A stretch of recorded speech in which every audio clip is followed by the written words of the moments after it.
So take a look at, let me back up for just a moment. Let's start here. I'm on page 60, so back up to page 60 for this moment. Lead us back into Sublation, section 1 of Luke. Look what he says about becoming at the very end of the first paragraph of becoming. This is on page 60, just after the 70 mark for the German. He says becoming, you want to hold on to these things, right? You need him to give you definitions. And here's a definition of becoming. He says, it's one of many. It's useful. So it's been derived from everything that's followed before it. Becoming, a movement in which the two, he's talking about being and nothing, are distinguished, they're differentiated. So here's the small difference, right? But by a distinction that has just as much immediately dissolved itself. So there's the sense in which there is a distinction, but there is not a distinction. Right? There is this non-identity, but it's also dissolved immediately. That's the vanishing of one to the other. So that's all we mean by becoming, is that the ceaseless unrest of that. Then if you take a look at, you get in the moments of becoming, you get the designation for those two moments, right? For the both are, right? So what is it coming to being and ceasing to be? Those are the two moments. And then you come up to this passage that I quoted just before the break. He says, the equilibrium in which coming to being and ceasing to be are posited is in the first place becoming itself. So the reason why I wanted to point out that other definition is here is the kind of reversal of that definition. Well, not reversal, but it's the reverse saying of that definition, right? But now it's got more to it, right? So first it was just becoming has these two moments. They're differentiated, but the differentiation collapses. Minimal, austere, non-identity, but it falls apart. That's it. But then, having shown that there are these two moments, coming to being and ceasing to be, he wants to say there's an equilibrium at work there, right? There's an equality between the two. There's a sparsity between the two. The equilibrium in which coming to being and ceasing to be are posited have been put out before us right now. We've seen them unfold. Is in the first place becoming itself. So this is sort of standard Hegel move to say, look, we haven't introduced a new concept here. We've unfolded something that's endemic to the concept itself. So we started off with becoming as the vanishing of being into nothing, nothing into being. That gave us these two moments of coming to being and passing away, ceasing to be. We've got those, and now all I've said is that there's a parity between the two of them. Right? One doesn't outweigh the other. There's an equality on both sides. That's all I've said thus far. So again, this is Hegel, very slow in moving here, very frustrating, but just saying, what I've already said, here's what we've added to that, that's still just becoming. Now we know that by the end of this, becoming is existence. So our job at that point is to figure out, well, what entitles that transition? What entitles that inference to a new concept? Why is it this still just becoming?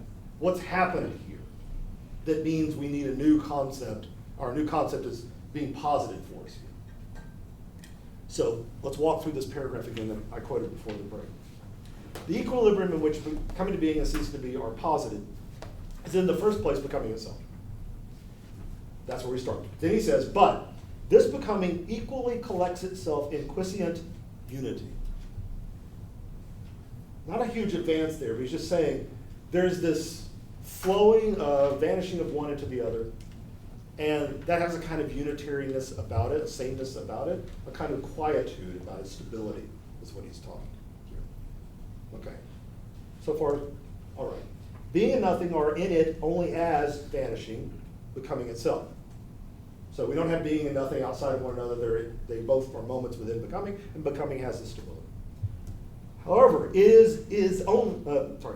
becoming itself, however, is only by virtue of their being distinguished. Now we've had that point already made, right? He's already said, well, they're different, but that difference collapses. But look at what he says about that now.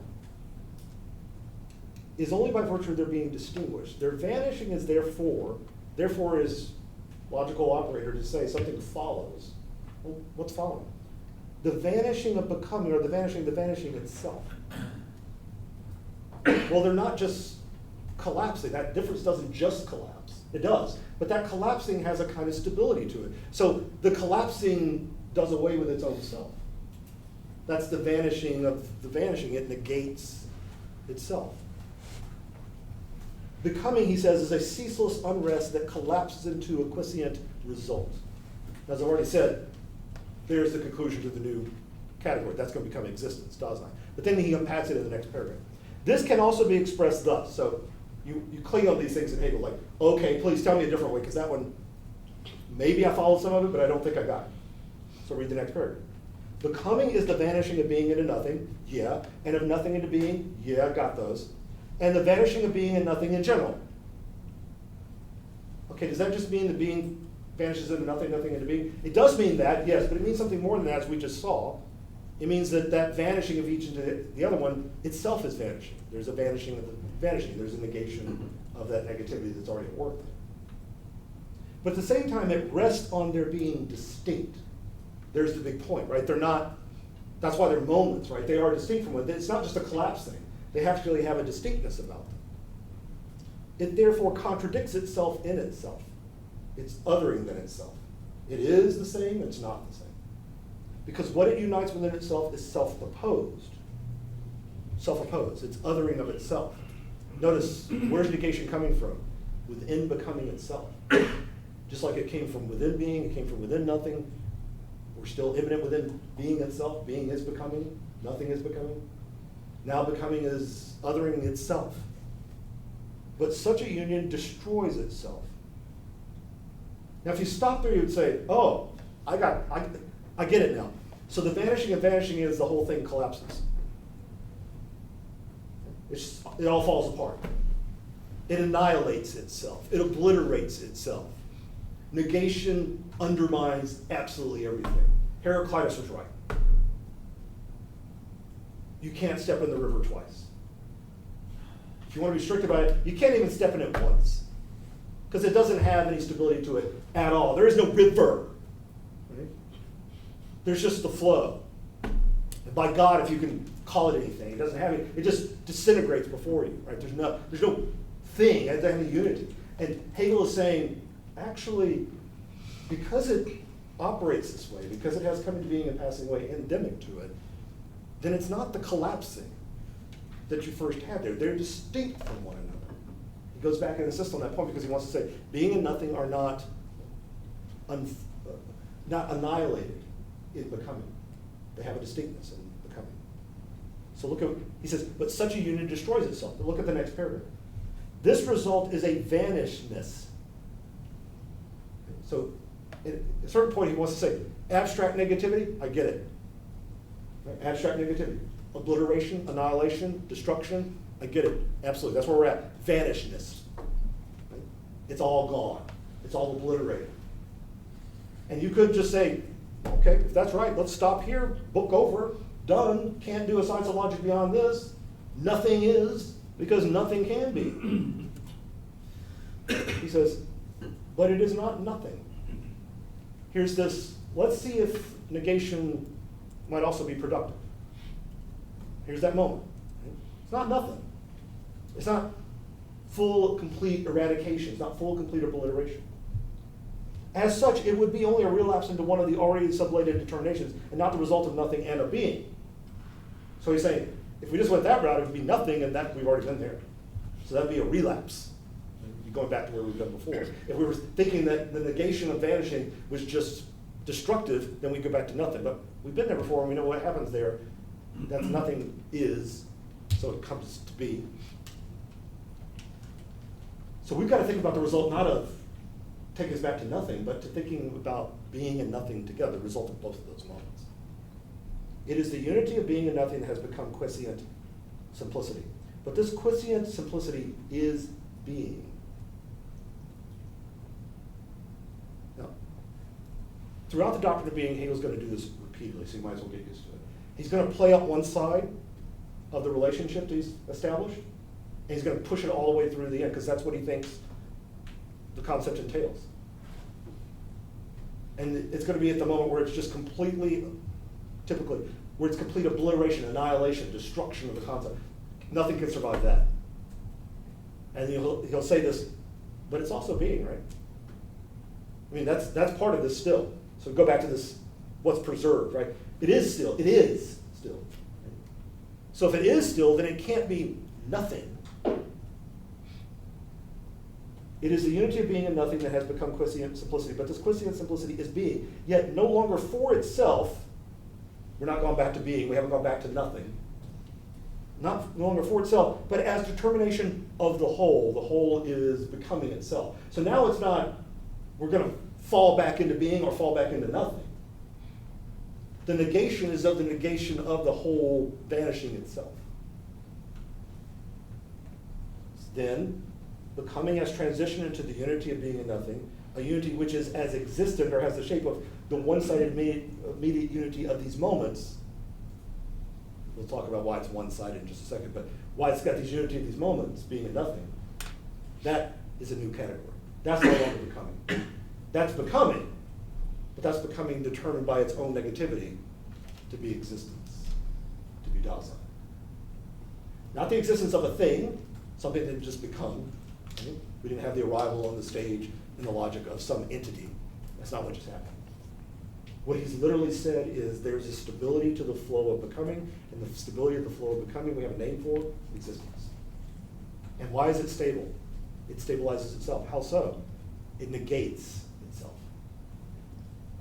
It's the vanishing of vanishing. The vanishing of vanishing is the quiescent unity, the quiescent stability.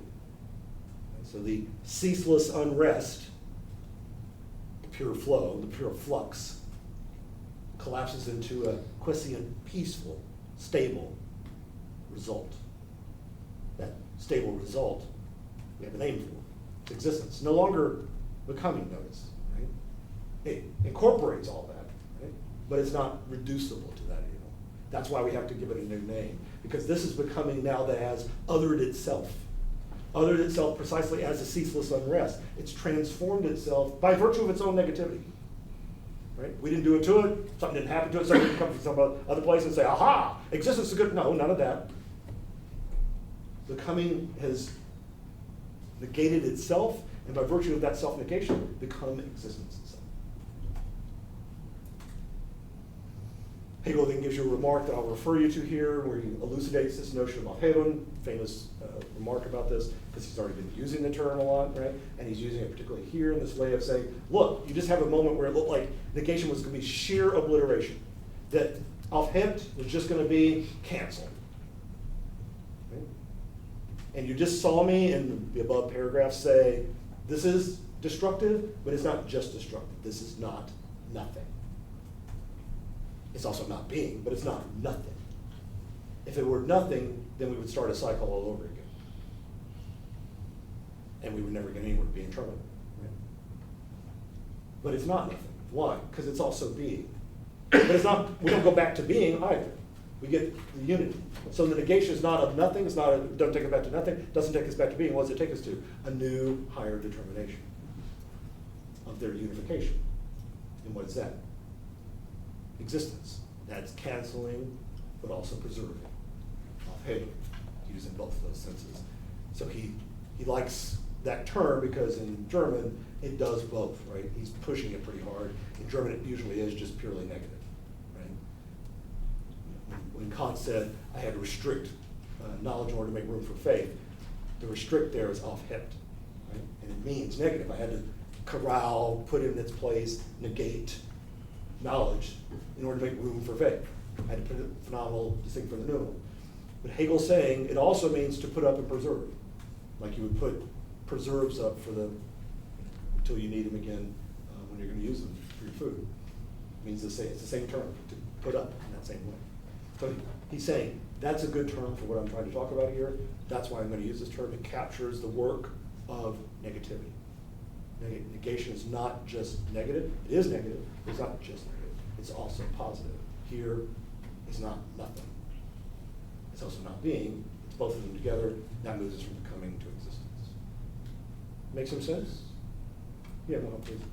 Could you just parse a little bit more the line about this quiescent simplicity is being, yet no longer for itself, but as a determination of the whole?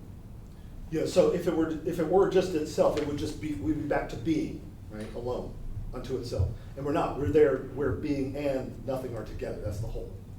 So it means both. It's not just one. Just like you said, it's not nothing, right? It's not nothing. There's something here, but it's not taking us all the way back to just nothing on its own. We're not going back to being on its own either. We're going back to the thought of both of them, the determination of both of them together. Is that useful? Yep. Yeah, correct. The gloss that Holgate puts on this part of Sublation of Becoming, I believe he uses the term contradiction here, where the contradiction of becoming, or what the negation of becoming is that it claims to be the vanishing of being and nothing, but can only be the vanishing of being and nothing insofar as it fails to vanish them, or insofar as it is their reappearance. You haven't used that language, and I'm wondering if you can sort of delineate there. The language of contradiction. Or the language. You didn't quite put it in the terms of vanishing, or being and nothing vanish insofar as they reappear. That's like a type. Yes, I suppose in terms of contradiction, because that's something that occurs implicitly with being and nothing, and with those earlier stages with ceasing, but it's explicit here. Yeah, I guess I just don't. The language of reappearance doesn't appear in the text. Let's start with that. But we're all struggling to try to explicate, right? So whatever other terms we can use other than the ones that appear in the text to make sense of this are helpful and useful. So I'm not against it because of that. But also, I'm not drawn to that particular terminology because it's not like they went away and here they come back. That's what I think reappear means. I get the pedagogical usage of those terms, like they're vanishing and so now they're showing back up again. I get that, right? So I don't think disagreeing with the main point that's being made by that. But the vanishing refers, there's a technical sense of vanishing, and it's not vanishing to someone, right? Which is the reappearing to someone language worries me. That's all reflective type language, and I think Hegel's trying, it's a struggle, to stay away from reflective language as much as possible, subject-object language. So when we say vanishing, we mean that being is passing into nothing, nothing is passing into being. They're both still there, they're both still distinct, but he's pushing, at this point he's saying, look, you need to remember this is a vanishing of both, but that doesn't obliterate them. Right? They both are still distinct from one another. So what happens is that the vanishing itself vanishes its own ceaseless unrest. It negates its own ceaseless unrest. But it doesn't go back to being or go back to nothing. It actually goes into a new concept, existence, which we can define as being that is non-being, that includes both as moments within it, but not in a ceaseless flow, but as moments of the category itself, reality, what will ultimately be reality and negation. Is that? Yeah, that's helpful. I'm thinking if we want to avoid some of the reflective language and look just at what perhaps evokes the contradiction with terminology, from Hegel's words, is the vanishing of vanishing. Yeah. Or that for vanishing to vanish requires that there is vanishing that is vanishing it. Yeah. That's even itself is a bit reflective, but Yeah, I mean, it's self-reflexive, right? It Yeah. does this to itself. Right? This is becoming is vanishing. Right? It's the vanishing of being into nothing, nothing into being. Right? That's literally how he defines becoming initially. But then his point about it is that ultimately that's recursive, right? It actually vanishes itself. So it's not just inhabited by negation, coming to being and passing away, but that negation reflexively negates itself. But that negation is not obliteration, it's not annihilation, it's not destruction, this is not nothing, he says. But it's also not being, it's both together, and that both together is the vanishing of vanishing, is existence itself. That's about the best I can do with that. But it's a way of you're quite right, it's a way of, later we will say that's double negation, right? That's what's going on, if that's useful. But I think the more straightforwardly imminent language here is better to stay with, and that is there's a vanishing and vanishing, and the vanishing and vanishing is this collapsing of one into the other. It's not the collapsing and obliteration of both. It collapses and obliterates the being into nothing, nothing into being, but they they are still distinct from one another, therefore they still are. So that's the reappearing language, right, you were using earlier. But so that's what I can do with that. Is that useful? Yeah. Thank you. Other comments? So let me just make a few comments about existence, and then we'll start to unpack it from there. So I always think it's useful when you hit a new concept in Hegel just to start off with very simple definitional stuff. What is this thing that we've reached? And a lot of that's going to be, well, what we just saw him claim about it, so it's definitional, right? But it's also contrasted. It will be useful to be a bit contrasted. So let's note this. So let's just ask the question, what is existence? What is Dasein? Right? That's the German Dasein. What is existence? And he starts off by talking about existence in general, right? So this is where we begin. I think it's useful to note that existence, as I've been trying to say, is not the other of becoming. Existence is not the other of becoming. It's not what's left over after becoming's done its work. It's not what is, the negation of becoming, right? And so it's other than becoming.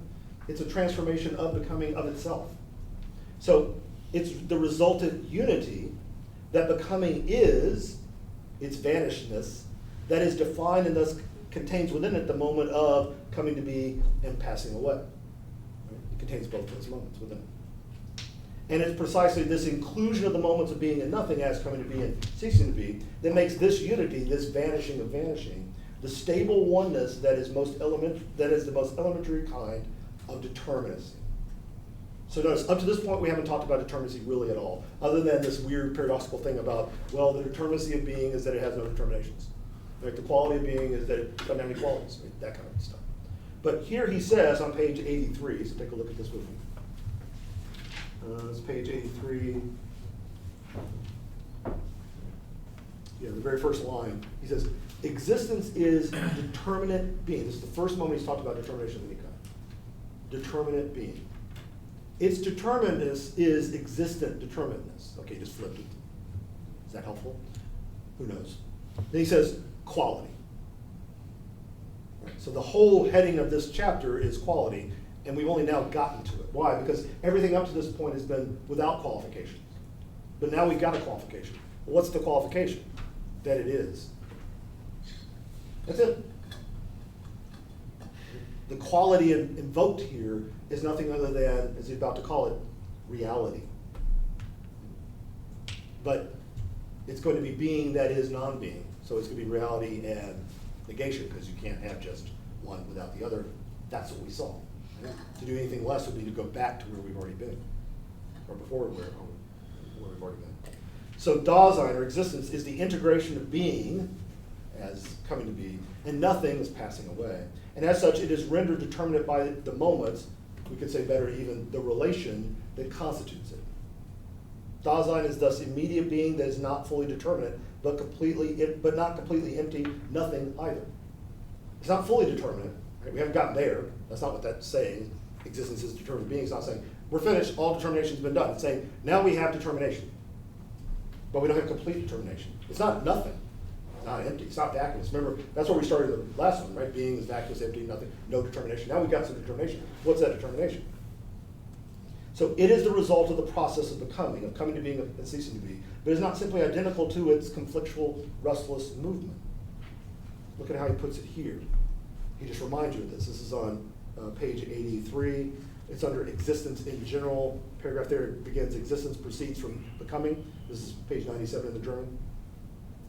Existence proceeds from becoming. So you might say, well, we just did this. And he's saying, yep, I know. But it's that important, we're going to do it again. Okay? So here we go. It is the simple oneness of being and nothing. The simple oneness, right? That's the quiescent simplicity. On account of this simplicity, it has the form of an immediate. Now you want to say, an immediate. That sounds like an entity. No. We don't have any entities yet. There's no discreteness. There's no cut off from one thing from another. We're still talking about the immediacy of being as such. On account of this simplicity, it has the form of an immediate. Its mediation, the becoming, lies behind it. It has sublated itself. Existence doesn't sublate becoming. Becoming sublates itself and transforms itself into something other than it, namely existence. Its mediation, becoming, lies behind it. It has sublated itself, and existence therefore appears as a first from which the forward move is made. So now we can start working from here. This becomes our new beginning point. It is at first in the one-sided determination of being, and that's what we're about to explore, that one-sided. So he initially calls it a one-sidedness, right? And the one-sidedness is always on the side of being initially. That's where we're going to start like we started being, pure being. Here we're going to start with existence, pure existence. But that's going to be on the side of being. He says, at first in the one-sided determination of being, the other determination, which it contains nothing, being that is not being, right? That's what reality, that's what existence is, will likewise come up in it in contrast to the first. Then he gives you a little comment about Da and Sein, all the wonders that German could do. Well, what are these moments of the one-sidedness? Well, being is there, nothing is there, but they're not in the same sense in which they were to begin with. They're not as they were they're not as they were on their own. They're not vacuous and empty. They're not as they were in becoming, coming to being and passing away. In existence, they're there, but they exist differently in existence. They are there, they're included differently. Well, how does that work? Well, look at what he says on page 85. This is right above 99. Right above 99. He says, existence, however,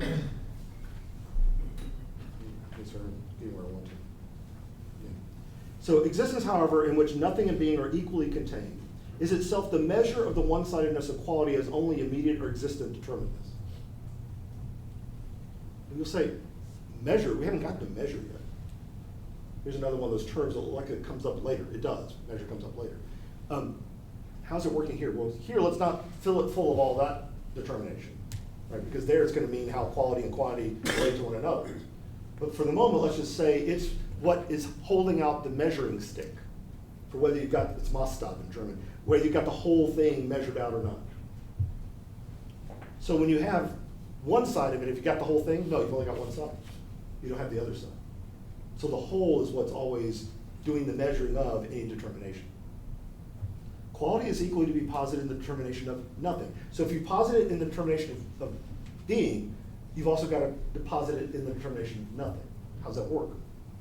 Quality is equally to be posited in the determination of nothing. And the result is that the immediate or existent determinants is posited as distinct, reflected, and the nothing as thus as thus the determinate element of determinants will equally be something reflected, a negation. Quality and the distinct value of existent is reality. When we're affected by a negating, it is negation in general. Still a quality, but one that counts as a lack and is further determined as limit, restriction. Now, here's Hegel doing something for you that you need, and you need to be aware of. You have to learn where these paragraphs fall. Hegel's just giving you a blueprint for where we're headed. Right? He's just told you, look, we're going to look at this concept. This concept's got both being and nothing in it. Right? Existence has both being and nothing in it. We're going to look at one-sidedness of it initially, one side of it. What's the one side we're going to look at? Well, principally, we're going to look at the being side of it. What's the being side going to be in existence? Won't be being again, but what will the being dimension of existence be? Reality. So we're going to watch and see how that unfolds, but we know that integral to this, the unfolding of this, is negation, because negation is born within existence as well. So we're going to get to negation, and negation will be part and parcel of what reality is. Reality can't be without negation. As we're about to learn, negation is actually what constitutes, what brings about reality. Initially, that will be understood as the limit of reality, the circumference that defines what reality is. But then because it others itself, negation is constantly othering itself, it alters reality. Or better said, reality is altered by its own negativity. Then it transforms itself. It wants to transgress, overcome that limit. And that means that the limit has become a restriction to it, a barrier for it to cross, a barrier for it to break, transgress. That's the outline of the argument of this chapter. Right? So that's Hegel giving you a kind of preview of this is where things are going to go. Now, let me go back and actually walk through how this happens. So having made that, he then comes back and says, let's talk about it in terms of something. Here it's something.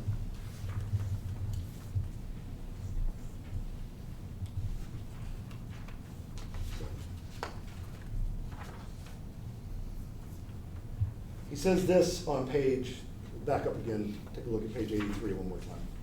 Sorry to come back to the beginning so much, but lots there.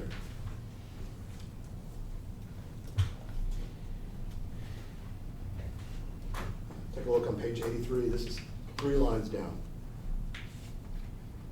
So this is right at the beginning of 83. Existence is determinate being. Its determinants is existent determinants, quality. Great. Then he says, through its quality, something is opposed to an other. Something is opposed to an other. Okay, something, maybe that's on the being side. Okay, other, that sounds like it's on the negation side. Maybe we can start lining those up that way. Maybe that makes some sense. Okay, fine. It is alterable and finite. It changes, right? That's what alterable means, it changes. And it's finite, it's limited, it's constrained, it's constricted, it's not everything. How in the world is reality alterable? Okay, yeah, because it's got negation built into it. Well, how does that make it, in any sense, finite? Limited, in some sense. What does that really mean? He then says, negatively determined not only towards another, but absolutely within it. Negatively determined not only towards another, that takes it outside itself. It's going to pass over a limitation of what it is at the moment, alter, change.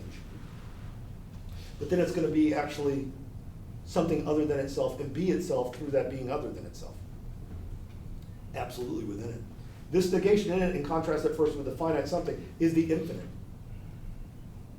Oh, I know what infinite means. Infinite means endlessly changing, never ending, always something outside, something beyond.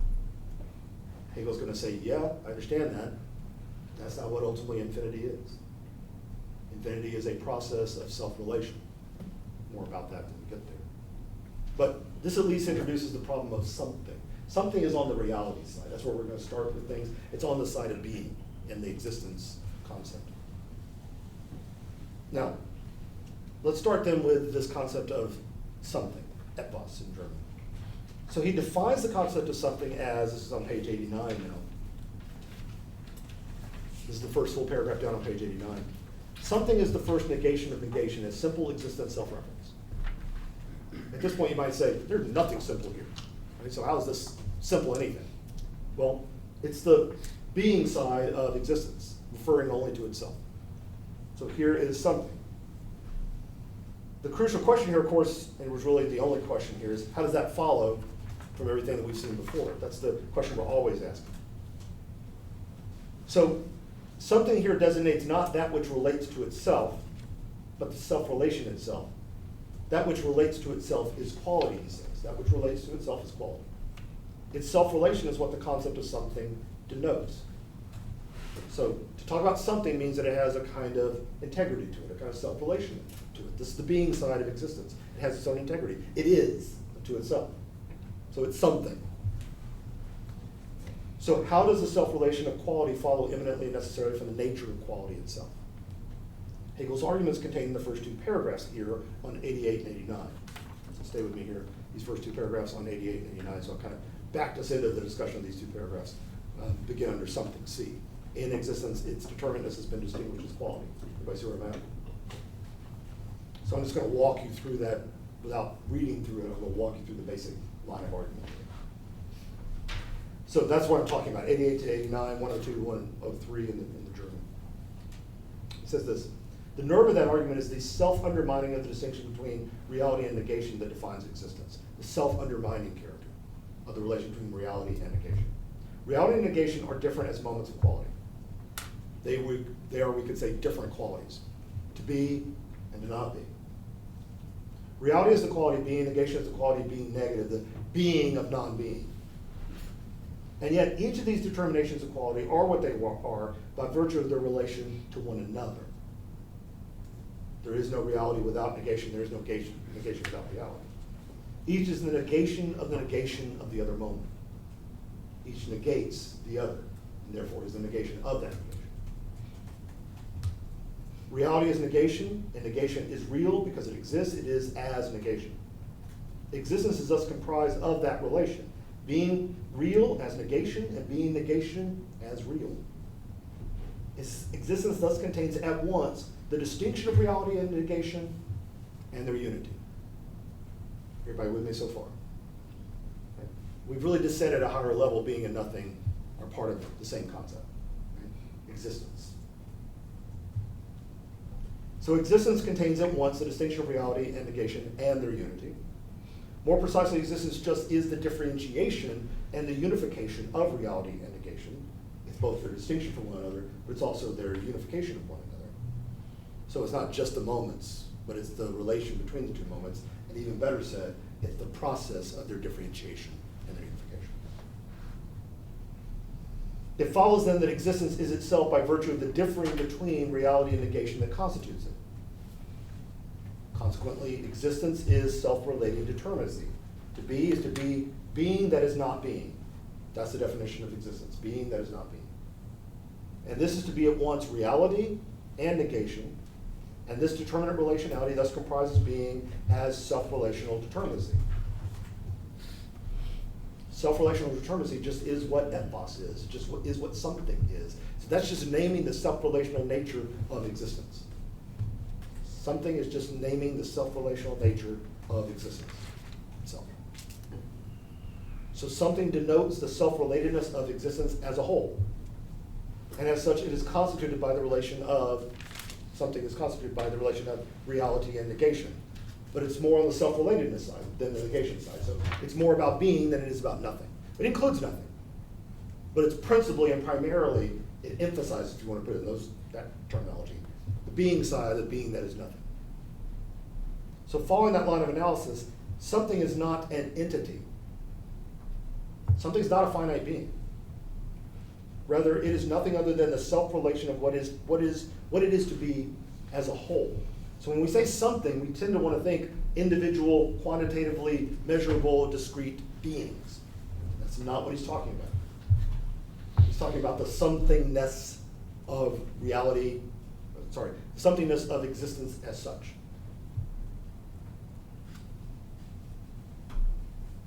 So think, when you see something here, think, oh, all he means by that is Dasein, existence, has its own self-relationality. It has that self-relationality because it's reality that's born out of negation, where negation is part and parcel of its own self-relation. Existence is its own self-relation. We good? That's a lot to swallow. How do we get this other then? Something and other. What's the nature of the relation between something and other? Is it a relation between two discrete entities? Well, as you've already heard me suggest, the answer to that question is no. It's not something and some other thing.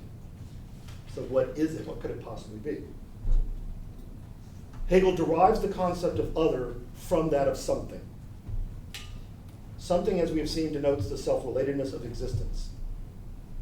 Being other, or otherness, emerges logically from this structure by virtue of the fact that the self-relation includes negation within itself. Something must therefore take the form of a self-relating negation. It negates precisely its self-relatedness. We've heard this kind of move before. It negates its own self-relatedness. And this is the formation of otherness. It is what is other than the self-related whole of Dasein, of existence. What is other than something. So you have the self-relatedness of existence, and you have its negativity, its otherness. There's something and other. They're not two discrete things. They're two moments within existence itself. They are the reality moment and the negation moment thought at their deeper level. So he writes, this is on the bottom of page 89 over the top of page 90. Look at the bottom of page 89. This is 104 in the journal. This mediation with itself, which something is in itself, when taken only as a negation of negation, has no concrete determinations for its size. Thus, it collapses into the simple unity, which is being. Something is and is therefore also an existent. Is therefore and is also an existent. Then look at what he does. So the rest of this paragraph we're going to focus on for just a moment. He then says, what? Further, it is in itself also becoming. So it's as though those moments are being replayed here, and they are at a deeper level. Right? The moment of being, the moment of nothing, the moment of becoming. So look what he says. Further, it is in itself also becoming, but a becoming that is no longer has only being and nothing for its moments. So he's warning you. This isn't a fallback to where we've been before. This is a different form of that same issue, but it's a different form. One of these moments, being, is now existence, and further an existent as something. The other moment is equally an existent. It exists. Now, when you hear him say an existent, you think, oh, they're two things. They're two entities, two beings. But as we just said, there's no discreteness here, so there's no way of saying there's one entity over here and another entity over here. This is two moments of existence. Two moments of existence, something and other, endemic to the very nature of existence as such. He then says, the other moment is equally inexistent, but determined as the negative of something, and other. As becoming, something is a transition. So let me stop there because he's about to make a move here. So what I've said up to this point, what I think Hegel is saying up to this point, what you have to read him as saying is that something and other are not two discrete entities. Something and other are two moments of existence, one of which, something, is the self-relational moment of existence, and other is the negation or othering moment of existence. Both of them are moments of features of existence itself. So far, so good. Make some sense? But notice what happens here, right? Reality has this self-relational structure, and then from that we derive the othering structure, right? The othering moment, I should say, from it. Now, we're about to find out that's not actually how things work, but that's at least how they're derived up to this point. Then look at what he says. As becoming, so existence is still becoming. It hasn't lost that. It's still becoming. It's not the ceaseless unrest, but it's a stable flow of coming to be and passing away. So as becoming, it still flows. What's going on here with this?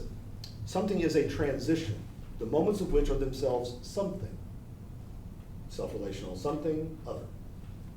And for that reason, it is an alteration. So here's that moment of now existence, Dasein, alters, changes, transforms. Why? Because something happens to it? No, because from within its own self, it others itself. It has somethingness, but that somethingness is always broken up and disturbed by language, not Hegel's, broken up and disturbed by negation. That's endemic to it as well. Being that is non-being. Here's the non-being side wreaking its havoc on the self-relational side. And that means it transforms or alters the self-relational side. So just when you thought you had stability, this is going to settle down and be what it is into itself. Existence will stabilize here and won't change because it's got nothing built into it. It's the being that is non-being. That non-being, that negational side, transforms, alters the self-relational side. And it transforms it. It changes. So change is not something that happens to existence. Change is endemic to existence itself. And you say, well, I know, but we already have becoming, so what's the big deal? Well, becoming is not change. Becoming is not change. To become is just to come to be and pass away. That's all becoming was. The vanishing of one into the other. Vanishing of being into nothing. Change is where you have self-relation, and that self-relation is transformed by its negation into something else. Alteration is not becoming. It is made possible by becoming. You could say it reversed. It's the truth of becoming, right? It's what becoming ultimately is really feeding on and made possible by. But it's not the same thing as it. For this reason, he says, it is an alteration, a becoming that has already become concrete. So he's learning. This is becoming. It's not just becoming anymore. This is a concrete becoming. At first, however, something alters only in its concept. It is not yet posited in this way, as mediated and mediating, but at first only as maintaining itself simply in its reference to itself. So initially it's just relating to itself, but eventually it will break through that. Here's the limit restriction problem, right? It's going to initially just negate itself, but that negation of itself is going to be its limit, this far and no further, right? This is what it is to be something. This is what it is to exist. This is all it is. Nothing outside of this is existence. It's that limit. Grenze is the German, right? Limit. Don't go further than this. But you can't contain negation like that. Negation will try to break through that limit. That limit will then become a constriction, a restriction, Schranke in German. It becomes something that holds it back. So initially it'll be constitutive. Right? It'll just be how something has its self-relationality. It'll be how existence maintains its own, let's use the term very broadly and generally, it maintains its own stability and identity. But eventually, negation will transform existence's own self-relation. That's when you get alteration. That's when things are really, that's when existence itself changes. that change is born out of its own negativity, which is inherent within it. So he says, as mediating, but at first only as maintaining itself simply in its reference to itself. And its negative is posited as equally qualitative as only an other in general. So that's where we're going to start with this. And we're going to find that that makes this existence finite. Because what is finitude? To be limited. To be limited. That's all we mean by finitude. Existence has a limit. Existence has the limit of its own self-relation. And with the limit of its own self-relation, negation is contributing to that and constituting that, then it's fine, it's done, right? It stays within its limit. But eventually negation overcomes that limit, sees that limit as a constriction, and wants to transgress or overcome that limit, wants to other the something, the somethingness of existence. And when it does that, what does it do? It transforms existence itself. Well, then we started getting this moment of where it's no longer constrained, it's no longer within its finitude, it's no longer within its barriers, its limits, it's broken through. The limit is a shranka, it's a constriction that it's breaking through. Its own limit, it's breaking through its own limit. So it's overcoming itself. It was finite, stayed within this confined limit, but now it's overcoming its own finitude. What's that doing? It's making it become infinite. But if there's just one limit's overcome by, becomes a constriction, we overcome that, then we get another limit, we overcome that one, we get another limit, we overcome that one, then that seems like it's this endless series of transformations where existence overcomes and overcomes and overcomes its own limitations. Every limit becomes a barrier, every limit becomes a constriction, every grenza is ultimately a shranka. So what do you do in the end? In the end, you just have this kind of endless infinity of transformation. Now think about that for just a moment. We've been to a place quite close to this before, or similar to this. This is like where we said the vanishing of vanishing. This is where the negation looks like it's going to ultimately destroy the very structural integrity of existence itself. It's going to obliterate it. It's just going to be vacuously empty transformation after transformation after transformation. It's going to be infinitely endless transformations, and that's going to be all you'll really have. Change after change after change after change. But as Hegel said before, this negation is not about ultimately obliteration. It's not about nothing. It's about constituting this thing as what it is. That's what will result from it. Now, if that makes a little bit of sense, then let's take a look at this passage here.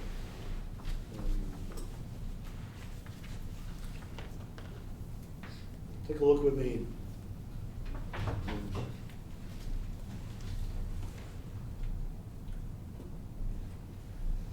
Take a look at me here.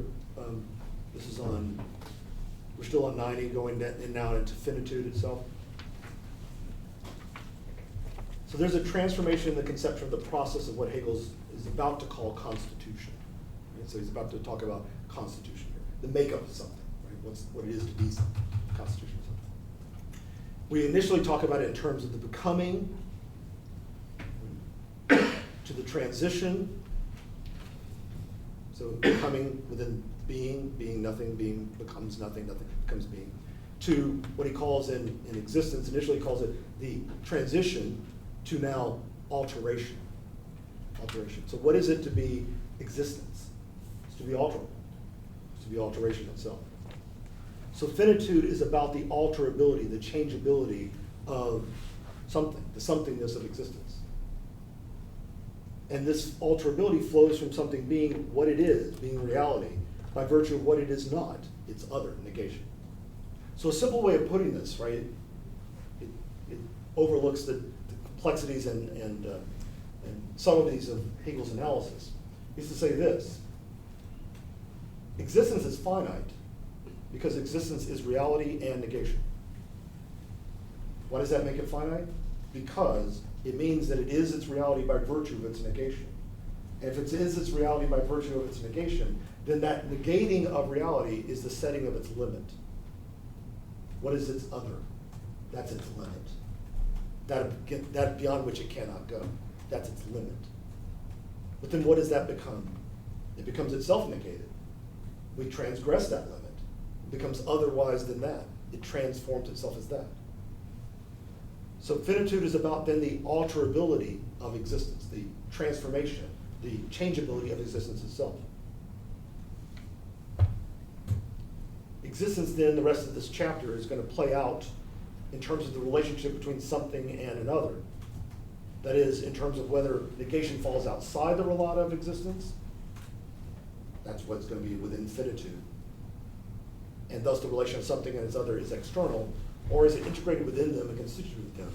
The relation is thus internal. That'll be infinity. So I know that's a lot, so let me just work on the finitude side for just a moment. We'll introduce infinity, and we'll call it a night, because we've done a lot. So Hegel identifies, so I'm now looking at something and another, right? So this section on something and another at the bottom of page 90 over to 91. Hegel identifies here three forms of the relation of something, that is reality, and another, negation or nothing. He identifies three different forms of this on page 90. Something and other are both distinct determinate beings, as he calls them, distinct moments of existence itself. Each is other to the other, and thus both are indifferent to one another. So you can have these two moments, reality and negation, being moments of existence, and they're indifferent to one another. They don't do anything for one another. They don't bear a relation. The second form of that relation is the something preserves, contains. It contains itself, preserves itself in its non-being. It is essentially one with it, and essentially not one with it at the same time. It's the same and not the same. It therefore stands in a relation to its otherness without being just this otherness. So it bears a relation now. Reality and negation are not indifferent to one another. They're in relationship to one another. The otherness is at the same time contained in it and yet separate from it. It is a being for other. Let's take a look. A being for other. It calls this on 92. A being for other. Then finally, thirdly, both moments are determinations of one and the same, namely of something. Something is in itself, an sich, insofar as it has returned into itself, zurückgeritzt, right? It comes back to itself, out of the being for other. So it comes to be itself by coming back to itself out of being for other.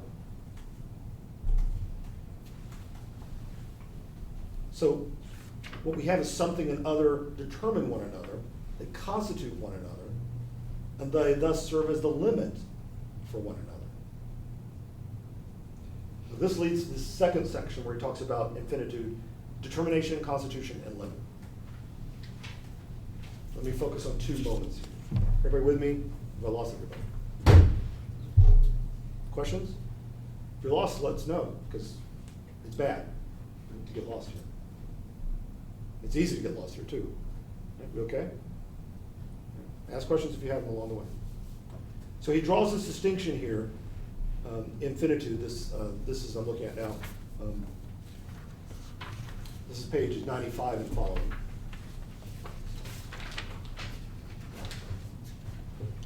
He draws this distinction between limit, Grenze, and Schranke, restriction. Limit versus restriction. So a limit, he says, is the boundary that marks out what something is.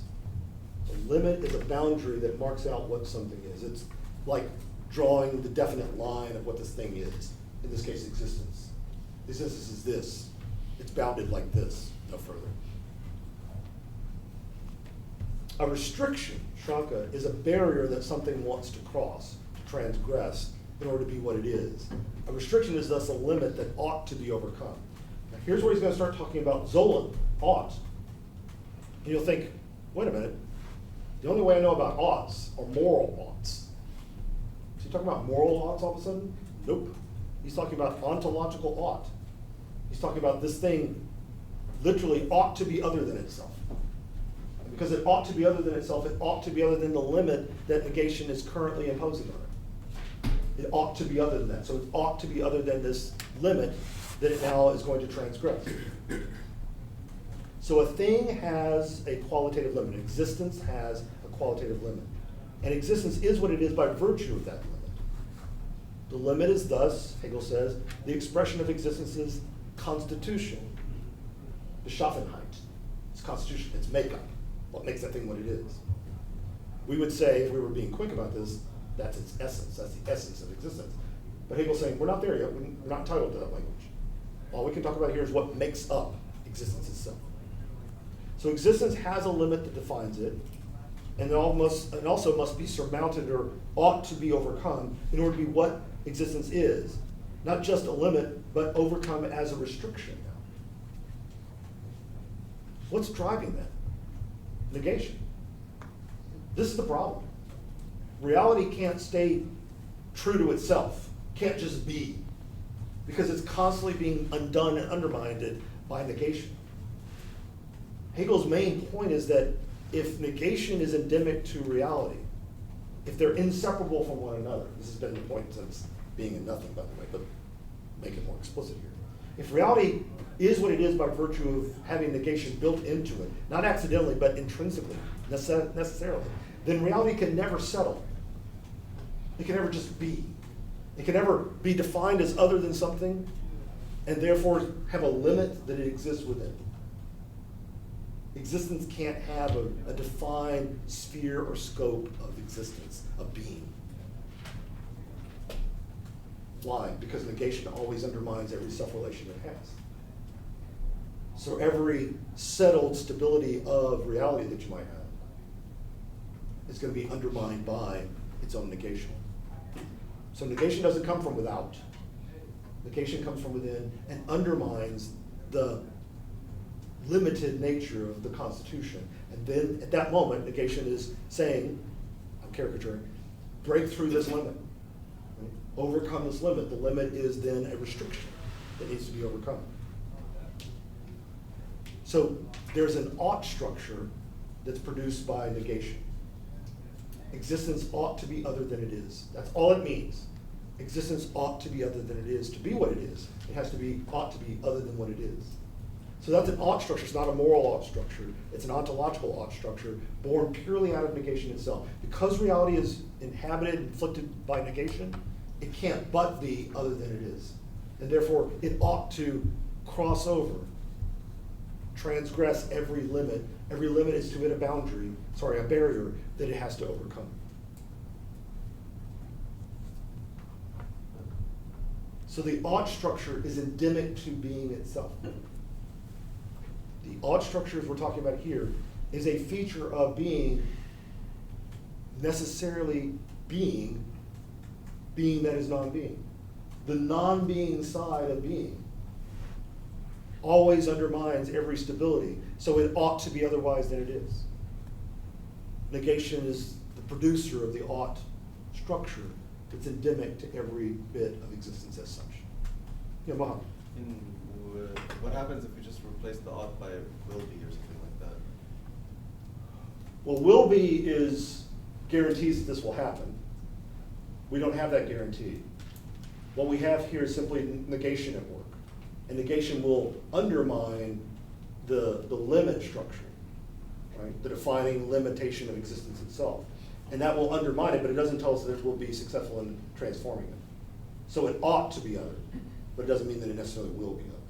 There's no guarantee of that. That's why I think he uses Zola. That's why he's using ought language here, rather than this will necessarily happen. All we can know at this point is, all we're entitled to say at this point, is that negation will undermine every self-relation that something is.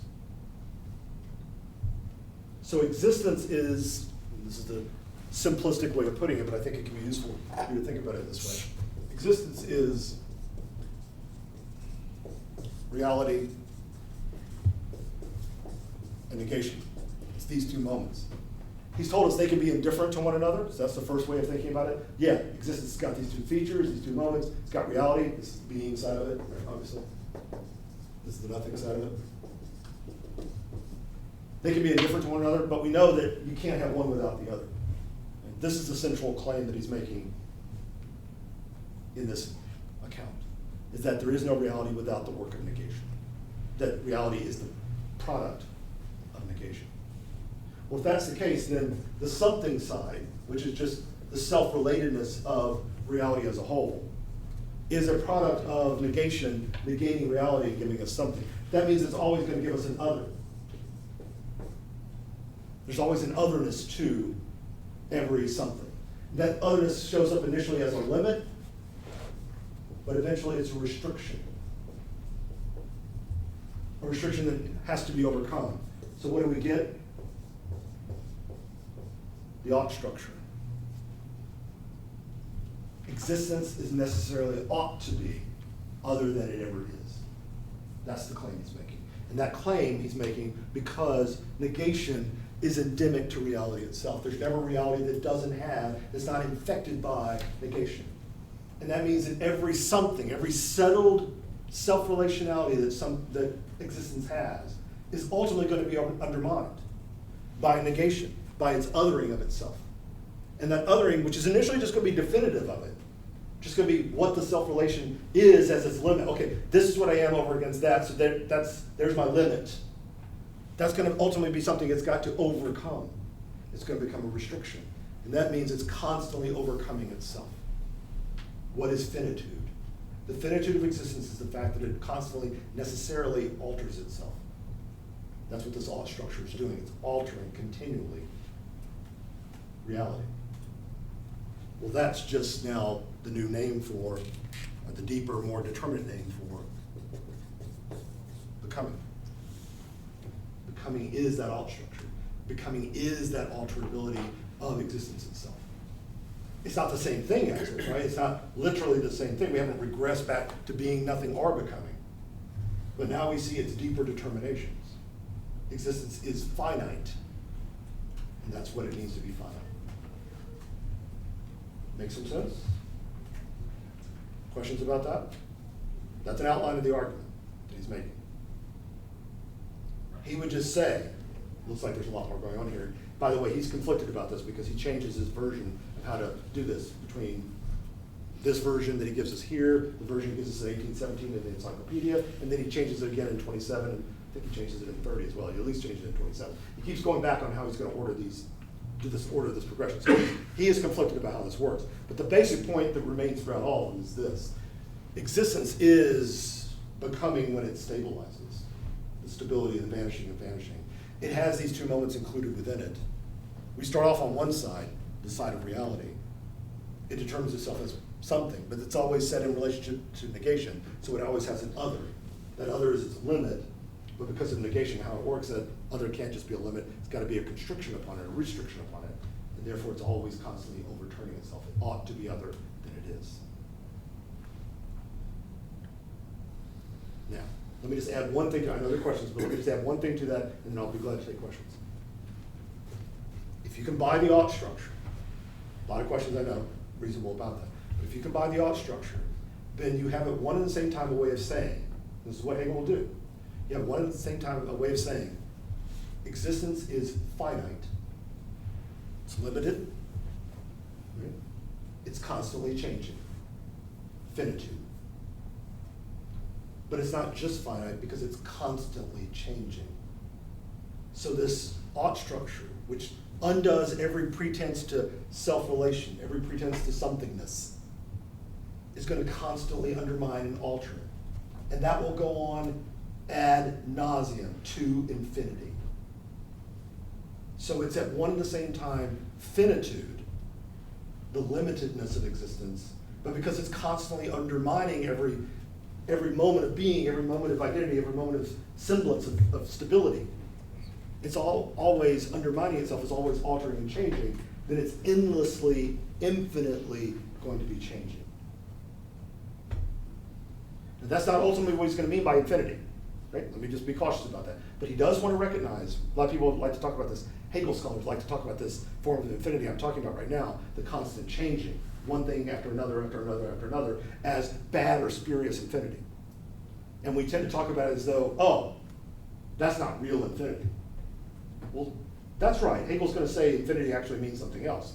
But he does recognize that there's an ontological structure called infinity that works like this. The constant overturning of a thing and another thing and another thing and another thing. The constant transformation of reality into something else and something else and something else. So for all the spuriousness of infinity for Hegel, it's a real thing. It's a real thing. It's just driven by something deeper. That something deeper is what he calls true infinity. Because this is infinity as moving from one to another, to another, to another. That's what we're talking about in infinity. So we're constantly breaking the limit, right? That's what infinity will mean here. Constantly transforming, changing, different from one day, we put it in our language, one day to the next day, not what we're doing here. But transformation, endless, unstoppable, seemingly. But what we don't have accounted for is the infinitizing that's at work doing this. That's the ought structure becoming, that's negation now is not one side of this relationship, but it's generative of the whole damn thing. So when we get to infinitizing, true infinity as it's called, that's what we'll be talking about from there. All right, there were questions there, so I think Caroline, you were first. Yeah, could you just go over one more time how negation entails that the constitutive limit transitions to a restriction? Yeah, so think of it this way. I mean, it's like a two-step process. I hate to put it in this kind of procedural language, but I think it's helpful to at least begin to think of it like this. So how do you have something? Something is a self-relation, right? The only way you can have a self-relation is to have an other in which to have the self-relation back. He doesn't think there's any sense in which there's an immediate self-relation. Right? So that's what he's working from. So if there's a self-relation, then there has to be an other. So negation generates this other. And initially, that other then is the limit that sets out over against which the something has its self-identity. It's the limit in the sense of, here's the circumference, here's the boundary, I am defined within that limit. So far, so good? But that would be fine, and we could stop the story, we could stop the account, if negation would stop at that point. Oh, okay, I'm done. If that's all negation did, was just set over against something, self-relation, an other that it distinguishes itself with and by virtue of. But it doesn't. Negation is not just a one and done kind of thing. Negation is, if negation is really endemic to the nature of reality itself, then it's not going to stop there. So every limit that's posited as a limit, an other, is going to be negated again. And that negation is going to take us beyond that limit, and that limit, then this other is then going to be a limit that's a restriction. Because it wants to other this relationship that it has right here. So the first step is the establishing of the self-relation by virtue of the othering. That's the limit. The second one is the breaking of that limit because it also negates that very self-relation. Is that useful? Yeah, I think so. So this is the kind of thing that's kind of been building from the beginning since we've been talking about the inclusion of nothing or negation at every step? I mean, yeah, so the simple answer to that is yes. Okay. And just think about what you're saying here, because I think this is really powerful and impactful for literally the rest of the logic. If Hegel's right about this, I'm not saying every last thing in the logic flows from this. I do sometimes say that, but I don't want to make that claim today. What I do want to say is if he's right about this claim, that you can't have anything be without it not being, that non-being infects every being, then this is what follows from that. Because it's not a one and done kind of thing. It's not like you can get over the infection. This is my psychobabble about it. But you can't get over the infection, right? It's constantly going to undermine and work to undo the self-relatedness of reality itself. And because that's the case, it's going to overturn itself. It's going to audit, right? It's got to ought to be other than what it is. And because this is going to happen, because it's going to become, it's going to alter, then that's going to seem endlessly to happen, right? To change, to transform, continue. Then we're back to a kind of pure, not back to, we're at a new dimension of ceaseless unrest. That's what alterability is. And that's all flows from the fact that negation is not just incidental to reality, it's endemic to reality itself. And that's all, like you were saying, that's to say, well, nothing is part of being or endemic to being or is being. Yeah, all that flowed from that. Is that useful? Yeah, absolutely. Thank you. Who's next? Yeah. Basically repeating my question It's good. in a different way, maybe. Maybe I'll try to answer it this time. You literally, when you were answering, like I was like, why is it? Couldn't I just replace ought with, like, it will happen? Yeah. And while you were answering that, you said it is always happening. So that's an is, not an ought. Yeah. So convince me that it's also an ought. Okay. So it's an ought to be otherwise. Mm-hmm. Just because it is negating, it's forcing it to be other than it is. It's not guaranteeing that it will make it happen. Isn't it always happening, you said? It's always happening. Yeah. Right? But there's no guarantee in that achieving what it's trying to do. What is That's that? what the alt structure is about. Now, What is this, that- what this is won't that? be the case with infinity, by the way. So you're going to hear me say about infinity that it's inevitably the case that it overturns itself, and that necessitates this self-determination. You're talking about bad infinity or good infinity? Good infinity. Okay. So is the ought there? That's what I was thinking. Is the ought there because we're in bad infinity and The ought it's there- kind of like okay. Well, it's not because we're in bad infinity. That's almost like, Hegel's rigged the game, right? He just thinks all we're entitled to say at this point. I mean, this is really, it sounds very, very anti-intuitive to say this about something that's 800 pages long. But this is the humility and patience that he's demanding of us. That all you can say at this point is that negation will do its work. So this something ought to be other than it is all you can say at that point. That's it. It ought to be other than it is. There's no guarantee that that will happen. It's just that negation works that way. But will it ever successfully complete itself and come to be itself through that? Not so far as we can tell right now. Okay, but isn't that But that's going to be that ultimately, yes. But we're not entitled to that until we can show that. sure? But I'm just saying, isn't that showing the kind of deficiency of this kind of infinity already, without reference to any other kind of infinity? What would be Just the by- deficiency of it? I don't know. It doesn't come back to itself? Sorry, The self-relation doesn't occur? that's not what I meant. Okay, but tell me about, what's the deficiency of it then, for you?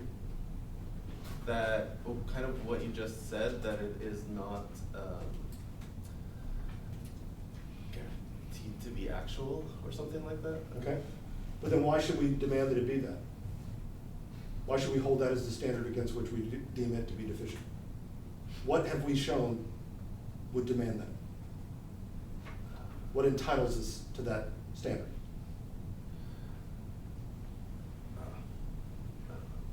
I think that's Hegel's answer, right? Hegel's answer is nothing so far as entitled us to that. That's why we're only entitled to call this an ought structure at this point. It ought to undermine it, it ought to change it, it ought to transform. Existence ought to be constantly changing. Will it?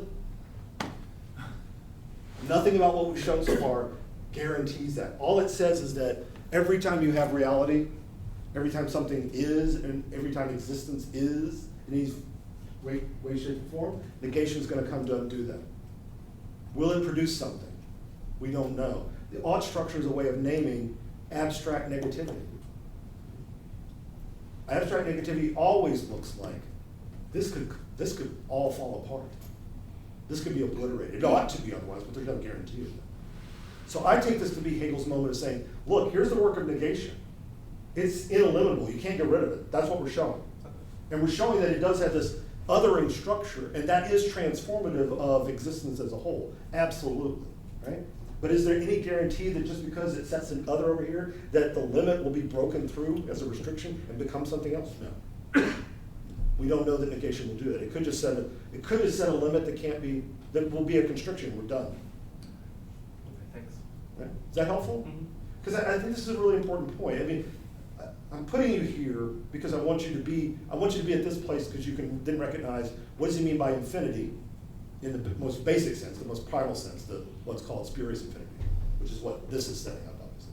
But then I want you to be able to see the significance of what is the argument for true infinity from this. Because that will be the addressing of your problem that you're pointing at. But we're not entitled to that yet. Make some sense? We're good. Yeah. Perhaps this is too anticipatory, but the deficiency with spurious infinity, perhaps we could say that there is something already that it says that it's deficient on its own account. That Okay. is the ought structure. Okay. Because it ought to be not finite, but it falls into finitude. Anyway, it's spurious infinity. I mean, that's why I said it's a little anticipatory. Yeah, but it's, right, so let's just follow that through for just a second. But wouldn't the claim there be not that it's not finite, but that it's continually finite again?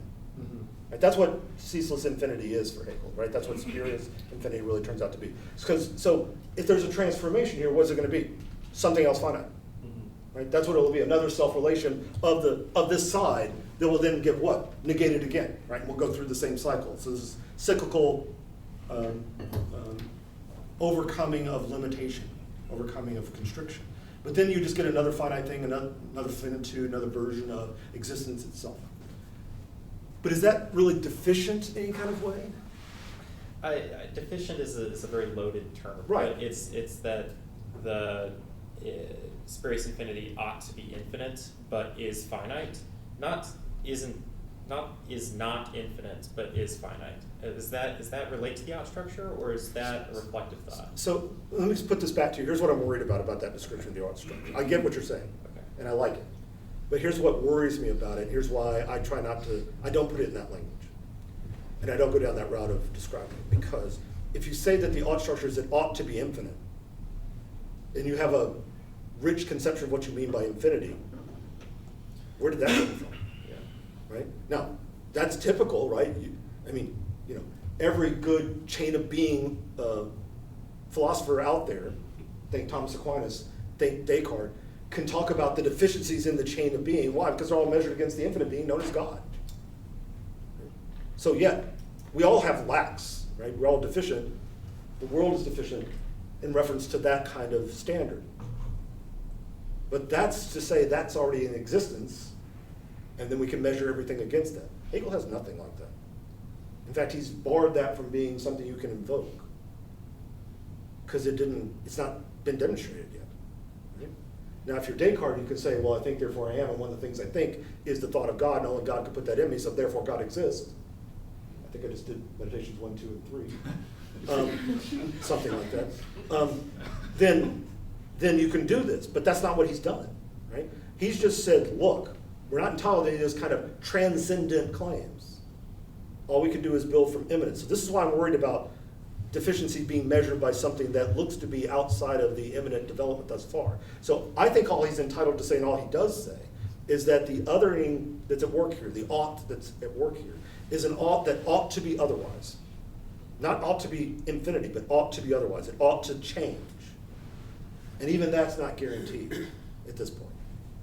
Does that make sense? That's why I'm going that route. And so the ultimately the insufficiency of that, which we'll only be able to tell when we get to a later determination, is, oh, well, that's insufficient, that's deficient in some way, because it's not really existence closing back upon itself and thereby determining itself as fully and completely, right? Fully being determined by negation, rather than negation presenting a limit or constriction to it, but actually being part and parcel of what it is. We're not there yet. That's infinity, true infinity. We're not there yet. But he's not using that to measure this. If he does, then he's violating the immanence of the argument.